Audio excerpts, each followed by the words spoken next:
Hello and welcome. So glad you're here. In this course, we're talking about brain detoxification. There are circumstances where detoxification is really the best approach for brain health.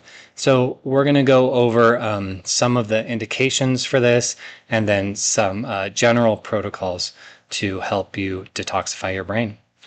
We're going to talk about the brain's built-in defense and drainage systems. The brain has these natural defense systems. We're going to talk about some common environmental triggers or toxins that can threaten brain health.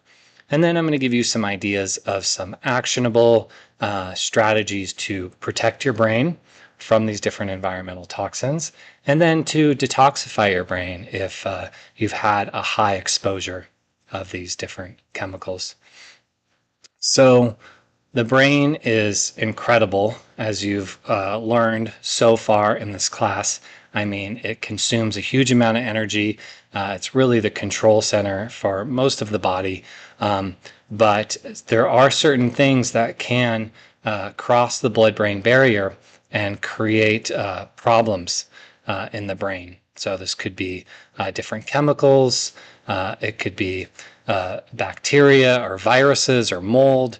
It could be different heavy metals. And when this happens, sometimes some of the symptoms are brain fog or memory lapses or fatigue or mood changes. And so it's really important to protect your brain. So protection of the brain starts with the blood-brain barrier. This is the most important protection system that your brain has. It's your brain's private security. And so it's this tightly woven lining of cells that only allows molecules of a certain size into the brain. And so most larger molecules are harmful. And if your blood-brain barrier is intact, then you're going to be protected. But if it's not intact, and oftentimes if you have a leaky gut, you have a leaky blood-brain barrier. And so you're going to want to ensure that you maintain the health of your blood-brain barrier so that the nutrients and oxygen that you need are able to make it into the brain while other stuff doesn't. And so a few things that can cause a leaky blood-brain barrier are stress, poor sleep, processed foods, inflammation, infections, chemical exposure. You've probably heard this ad nauseum by now with the courses here in this platform. And so, hopefully you're already reducing these.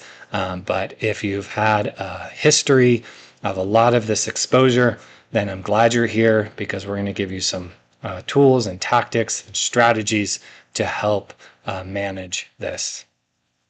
So, protecting and restoring your blood-brain barrier, sleep.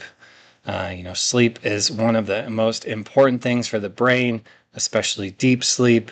So consistent bedtime, consistent wake time, sleeping in a dark, cool, quiet space, and getting adequate sleep, getting 7 to 9 hours. I often recommend tracking your sleep if you've never done that before.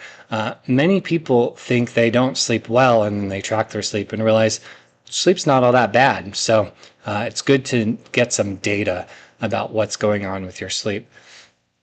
Getting plenty of omega-3s. These are anti-inflammatory. They're found in fatty fish, chia seeds, walnuts, other places as well. Avoiding processed sugar and alcohol. This causes inflammation in the entire body, but can inflame the brain. And eating plenty of antioxidants. Antioxidants are found in colorful fruit and veggies and spices. A few examples are blueberries, turmeric, and green tea.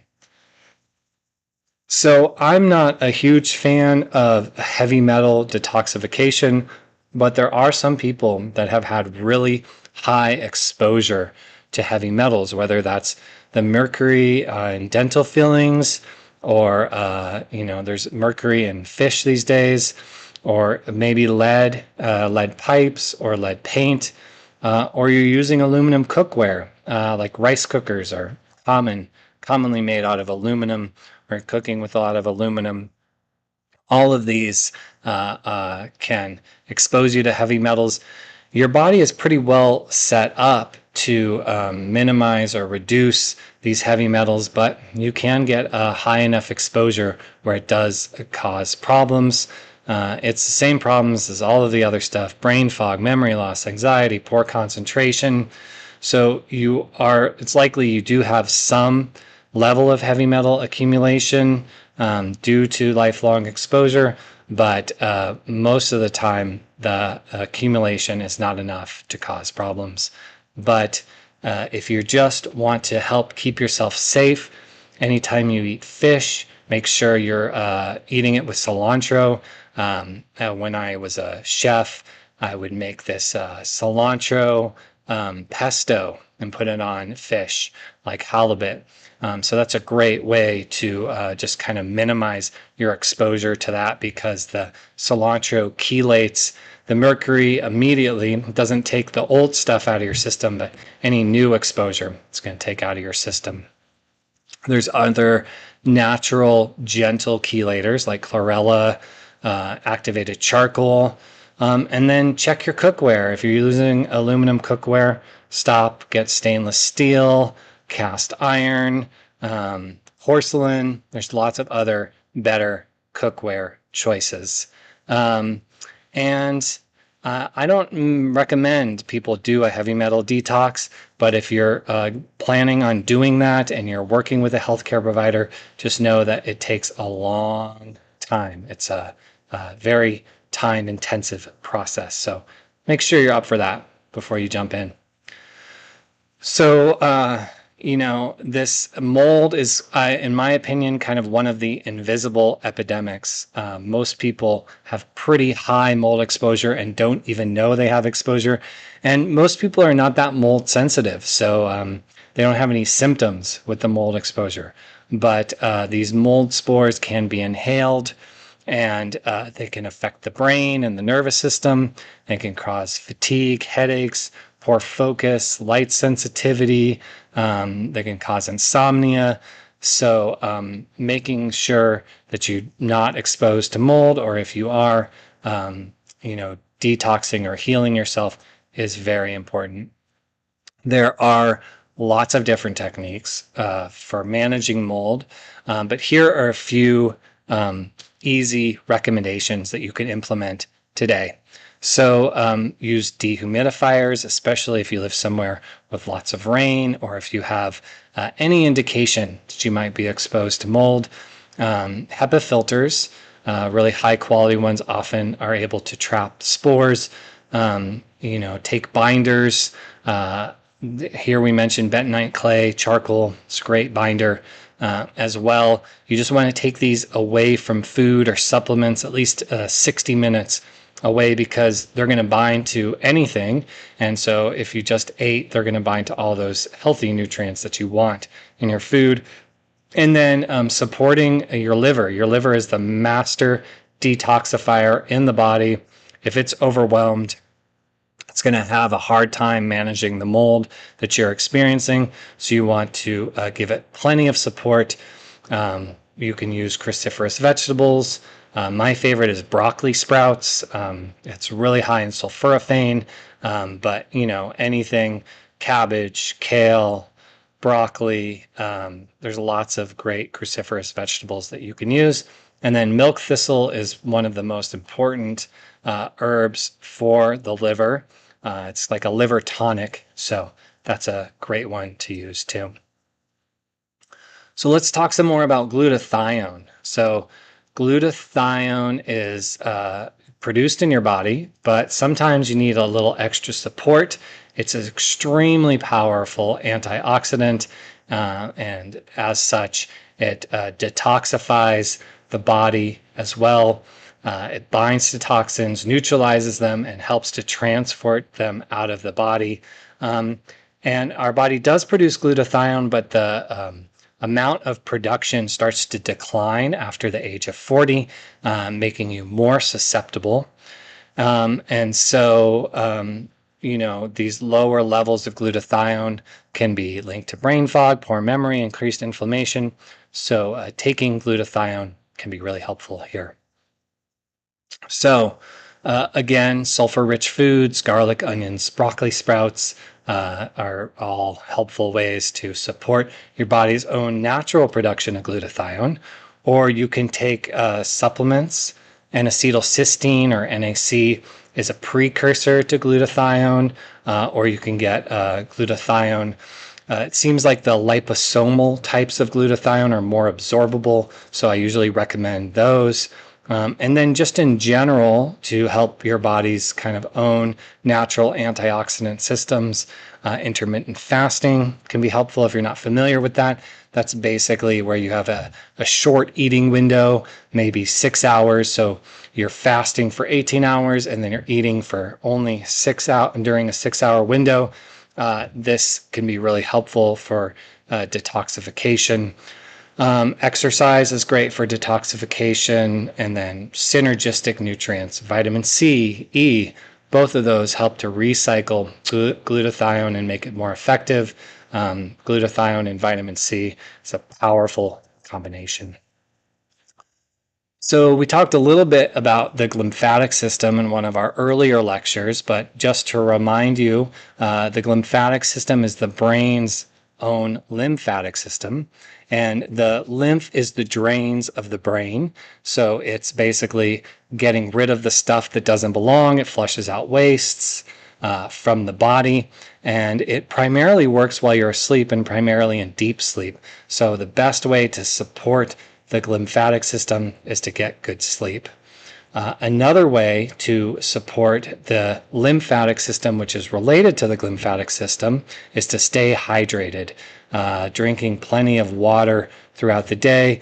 The general recommendation is half your body weight in ounces of water. So if you weigh 180 pounds, then you would want to drink 90 ounces of water.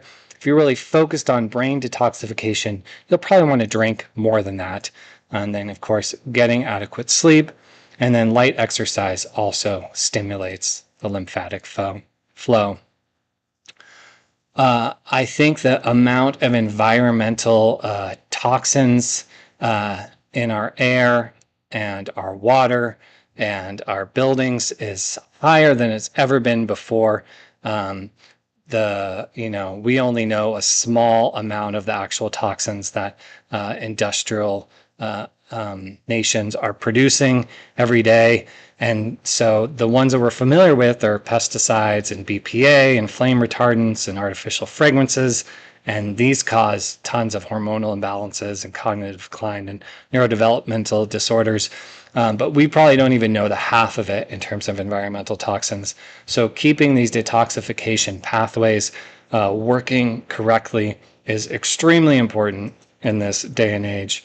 So some ideas, if you're not already doing these, buy organic produce whenever possible.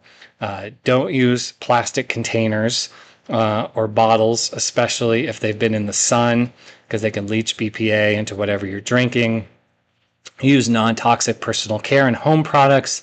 Ventilate your home. Use the HEPA filter and the air filter and indoor plants to keep your space clean.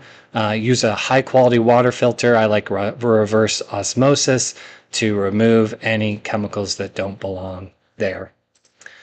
So, a little recap. Protect the blood-brain barrier with your sleep and your diet.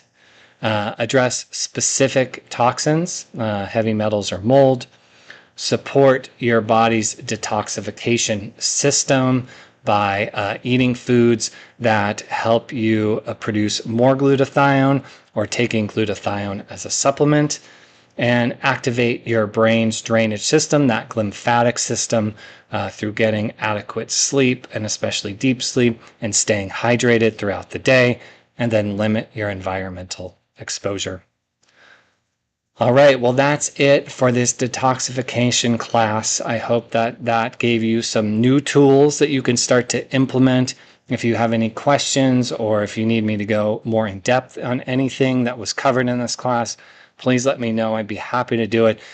We create these classes for you, and so we want them to be really valuable. So if there's anything else that I can do to support you, please let me know. Thanks for watching.